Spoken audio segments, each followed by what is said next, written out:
Khan sir अगर jail जाने से पहले हम लोग का लाश के ऊपर लेके जाइए खान सर को। सरकार पकड़ चट्टा है, एक इंसान पे हमला भी हो जाता है, उस पे FIR भी हो जाता है, उसको जेल भी भेज दीजिए, ये कौन सा न्याय हो गया? एक भगवान राम को पूछते हैं, दूसरे भगवान खान सर को पूछते हैं। सिर्फ 1 घंटा क्लास करके देख लीजिए निभा जी, आप 1 घंटा क्लास करके खान सर का देख लीजिएगा, आप फैन नहीं हो जाइएगा तो हमारा नाम बदल दीजिएगा। একজন মানুষ যিনি লক্ষ লক্ষ গরিব ছেলে মেয়েদের স্বপ্ন লালন করেছেন, আজ তাকেই কাঠগড়ায় দাঁড় করানো হচ্ছে। আজকে এই ভিডিওটা আমার জন্য সহজ ছিল না, কারণ এই ভিডিওটা শুধু একটা প্রতিবাদ না, এটা একটা প্রশ্ন, একটা সরাসরি প্রশ্ন আমাদের বিবেকের কাছে, আমাদের মিডিয়ার কাছে, আমাদের পুরো সিস্টেমের কাছে। খান স্যার এই নামটা শুনলে কোটি কোটি শিক্ষার্থীর মুখে একটাই কথা আসে, ইনি আমাদের স্যার। কিন্তু আজকে এই মানুষটার বিরুদ্ধে একের পর এক মামলা, একের পর এক অপপ্রচার চলছে। আর আজ সবচেয়ে কষ্টের বিষয়, অনেক মিডিয়া চ্যানেল চুপ। যারা নতুন এসেছো তাদের জন্য একটু বলি, খান স্যার মানে শুধু একজন শিক্ষক না, তিনি হলেন সেই মানুষ যিনি প্রমাণ করেছেন শিক্ষা কিনতে হয় না, শিক্ষা অনুভব করতে হয়। ঢাকার গলির ছেলে হোক বা বরিশালের কোনো আজপাড়া গাঁয়ের মেয়ে, খান স্যার ইউটিউব চ্যানেল, তার ক্লাস, তার একটা কথা লক্ষ লক্ষ মানুষকে পথ দেখিয়েছে। বিনামূল্যে কোনো বিজ্ঞাপন ছাড়া, কোনো রাজনীতি ছাড়া তিনি শুধু পড়িয়েছিলেন, তিনি বাঁচতে শিখিয়েছেন। তাহলে এই মানুষটার বিরুদ্ধে এত মামলা কেন, এত অপপ্রচার কেন?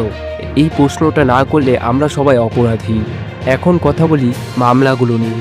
এই মামলাগুলো দেখলে একটাই কথা মনে হয়, এগুলো বিচার নয়, এগুলো হয়রানি। যে মানুষ হাজার হাজার শিক্ষার্থীর সামনে খোলামেলা পড়ান, যার প্রতিটা কথা রেকর্ড হয়, যার জীবনটা একটা খোলা বই, তাকে ফাঁসানোর জন্য কি অভিযোগ আনা হয়েছে দেখো। একজন শিক্ষককে থামাতে হলে তার কলম থামাও, তার কণ্ঠ থামাও, কিন্তু মিথ্যা মামলায় তাকে থামানো যাবে না, কারণ শিক্ষার্থী এখনও জেগে আছে। এই মামলাগুলোর পেছনে কারা আছে, কি উদ্দেশ্য, এটা খুঁজে বের করার দায়িত্ব ছিল আমাদের মিডিয়ার, কিন্তু তারা কোথায়? এখন সরাসরি কথা বলতে চাই কিছু নিউজ চ্যানেলকে। তোমরা যখন কোনো সেলিব্রিটি বিতর্ক নিয়ে ঘন্টার পর ঘন্টা ব্রেকিং নিউজ চালাতে পারো, তখন একজন শিক্ষকের বিরুদ্ধে অন্যায় হলে তোমরা মাইক বন্ধ কেন? যে মিডিয়া সত্যের সময় চুপ থাকে, যে মিডিয়া মিথ্যার সঙ্গী, তোমরা রেটিং দরকার, বিজ্ঞাপন দরকার, সেটা বুঝি, কিন্তু মনে রেখো, যে দেশের শিক্ষকরা নিরাপদ না, সেই দেশে ভবিষ্যতে নিরাপদ না। আর তখন আমাদের চ্যানেলে রেটিং কেউ দেখবে না।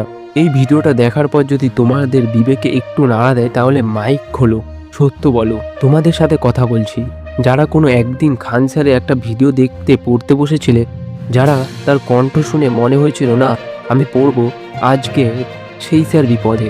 আর এই মুহূর্তে চুপ থাকলে আমরা তার সাথে বেইমানি করব। প্রতিবাদ করো, শেয়ার করো, কথা বলো, কারণ একটা শেয়ার, একটা কমেন্ট, একটা কথা, প্রতিবাদ। সোশ্যাল মিডিয়া লিখো, আশেপাশে মানুষকে বলো। আর যারা বড় প্ল্যাটফর্মে আছে তারা কোথায় কথা বলো, কারণ তোমাদের এক কথা হাজার হাজার মানুষের কাছে পৌঁছায়। ইতিহাস সাক্ষী, যখন কেউ শিক্ষার আলোয় জ্বালাতে চেয়েছে, তখনই অন্ধকারের দল সেই আলো নেভাতে চেয়েছে, কিন্তু আলো কখনো মামলায় থামে না। খান স্যার আমাদের শিখেছে সত্যের পথে হাঁটতে, আজকে আমরা সেই পথেই হাঁটবো, তার পাশে দাঁড়িয়ে। স্যার আপনি একা নন, লক্ষ লক্ষ কণ্ঠ আপনার পেছনে আছে, সত্যের জয় হবে। ভিডিও ভালো লাগলে শেয়ার করো, কমেন্টে লেখো আমি খান স্যারের সাথে আছি।